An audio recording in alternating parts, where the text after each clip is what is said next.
সময়টা এমন যখন পৃথিবীর সবচেয়ে গুরুত্বপূর্ণ একটি জলপথ, যেখান দিয়ে বিশ্বের প্রায় 1/5 তেল গ্যাস চলাচল করে, তার নিয়ন্ত্রণ নিয়ে দুই দেশের মধ্যে এক নীরব দর কষাকষি চলছে। একদিকে ওয়াশিংটন থেকে বারবার আসছে বিজয়ীর ঘোষণা, খুব শিগগিরই খুলে যাবে প্রণালী, আর ইরান কখনোই পাবে না পরমাণু অস্ত্র।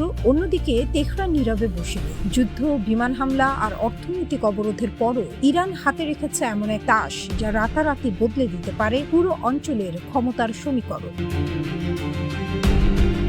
ফেব্রুয়ারির শেষ দিকে যুক্তরাষ্ট্র আর ইসরায়েলের যৌথ হামলার পর ইরানের সামরিক শক্তি অনেকটাই ক্ষয়প্রাপ্ত। ক্ষেপণাস্ত্রের ভান্ডার কমেছে, আঞ্চলিক মিত্র বাহিনীগুলো দুর্বল হয়েছে। প্রচলিত হিসেবে এমন এক দেশের হাতে আর কি বা থাকতে পারে, কিন্তু ইরান দেখিয়ে দিয়েছে শক্তি সবসময় ক্ষেপণাস্ত্রের সংখ্যায় মাপা যায় না। যুদ্ধের আগে যে প্রণালী দিয়ে বিনা বাধায়, বিনা মাশুলে জাহাজ চলাচল করত, যুদ্ধের পর সে একই জলপথ হয়ে উঠেছে ইরানের সবচেয়ে বড় হাতিয়ার। অস্ত্র নিয়ন্ত্রণ বিশেষজ্ঞ কেলসি ডেভেনপোর্টের ভাষ্যমতে, তুলনামূলক সস্তা ড্রোন আর প্রচলিত সামরিক সরঞ্জাম ব্যবহার করেই ইরান এই সংকীর্ণ জলপথে মার্কিন সামরিক স্বার্থের উপর উল্লেখযোগ্য চাপ তৈরি করতে সক্ষম হয়েছে। এখন খবর আসছে ওমানের সঙ্গে চূড়ান্ত পর্যায়ে রয়েছে একটি চুক্তির খসড়া, যাতে পারস্য উপসাগরে প্রবেশের পথে জাহাজ চলাচলের নিয়ন্ত্রণ থাকবে ইরানের হাতে, আর বহির্গামী জাহাজ দেখভাল করবে ওমান। যদি এই চুক্তি বাস্তবে রূপ নেয়, তাহলে তা হবে আঞ্চলিক ক্ষমতার ভারসাম্যে ইরানের পক্ষে এক বড় পরিবর্তনের সংকেত।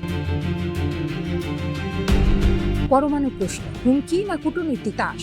ট্রাম্প বারবার দাবি করছেন ইরান কখনো পরমাণু অস্ত্র পাবে না। ইসরায়েলের প্রধানমন্ত্রীও বলছেন ইরান তার পরমাণু উচ্চাকাঙ্ক্ষা ছাড়ে, কিন্তু বাস্তবতা ঠিক ততটা সরল নয়। ডেভেনপোর্টের মূল্যায়ন অনুযায়ী ইরান অস্ত্র তৈরির দিকে প্রযুক্তিগত পদক্ষেপ নিয়েছে এমন কোনো প্রমাণ এখনো নেই, আর দেশটির নেতৃত্ব অস্ত্রায়নের রাজনৈতিক সিদ্ধান্ত নেয়নি। বরং যেসব স্থাপনা যুক্তরাষ্ট্র ও ইসরায়েলের হামলায় ক্ষতিগ্রস্ত হয়েছিল, সেগুলোর গুরুত্বপূর্ণ উপাদান এখনো ধ্বংসস্তূপের নিচে চাপা পড়ে আছে বলে স্যাটেলাইট চিত্র ও গোয়েন্দা মূল্যায়ন থেকে জানা যাচ্ছে।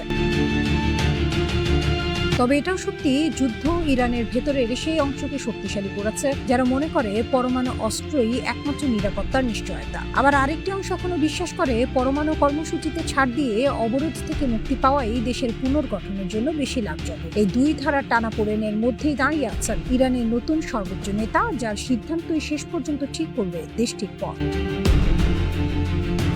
হিরোশিমায় পারমাণবিক বোমা হামলার ৮১তম বার্ষিকীতে প্রশ্নটা আরো তীক্ষ্ণ হয়ে উঠেছে। সামরিক চাপ কি সত্যি পরমাণু বিস্তার ঠেকাতে পারে, নাকি উল্টো তা আরো উস্কে দেয়? ডেভেনপোর্ট সতর্ক করছেন, নিরাপত্তা পরিষদের ৫ স্থায়ী সদস্যের মধ্যে যে ঐক্য একসময় পরমাণু বিস্তার ঠেকাতে কার্যকর ছিল, তা দ্রুত ভেঙে পড়ছে। ইরান কিংবা উত্তর কোরিয়ার ক্রমাগত লঙ্ঘনের বিপরীতে নিরাপত্তা পরিষদের নিষ্ক্রিয়তা এমন এক বার্তা দিচ্ছে এখনই সময়ে পরমাণু অস্ত্রের দিকে এগোনোর, কারণ আন্তর্জাতিক পরিণতি এড়ানো এখন আগের চেয়ে সহজ।